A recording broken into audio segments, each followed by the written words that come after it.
The Gospel according to John, chapter 12. Passage 1. The anointing at Bethany.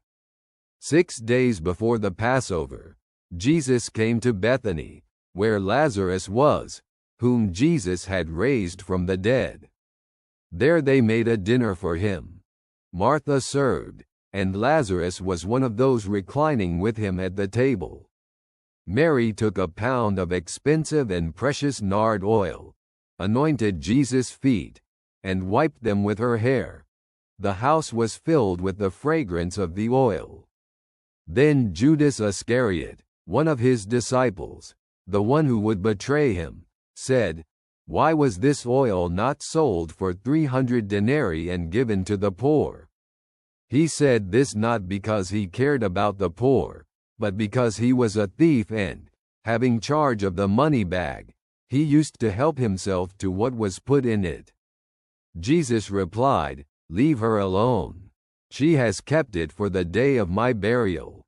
You always have the poor with you, but you do not always have me."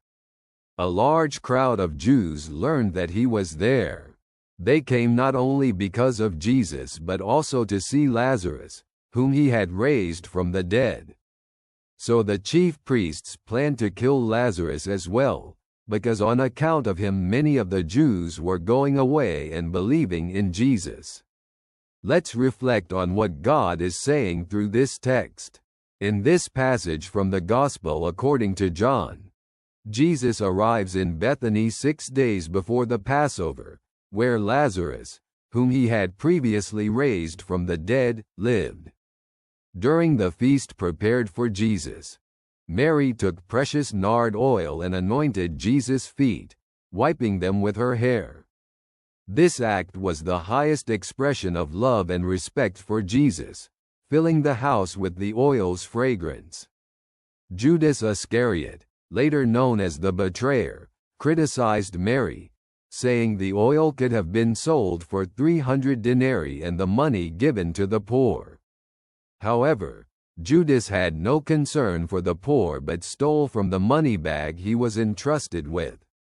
Jesus responded to his criticism, asking him to leave Mary alone as she had kept the oil to anoint him for his burial. Jesus reminded them that they would always have the poor among them, but they would not always have him.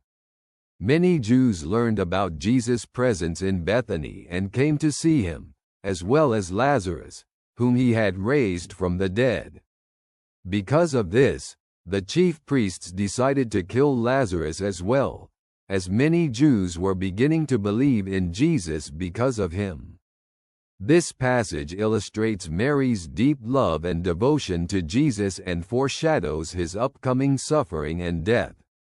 It calls us to reflect on the value of spiritual closeness to Jesus and to acknowledge his sacrifice for our salvation. May God's grace always accompany you. Warm regards, your friend.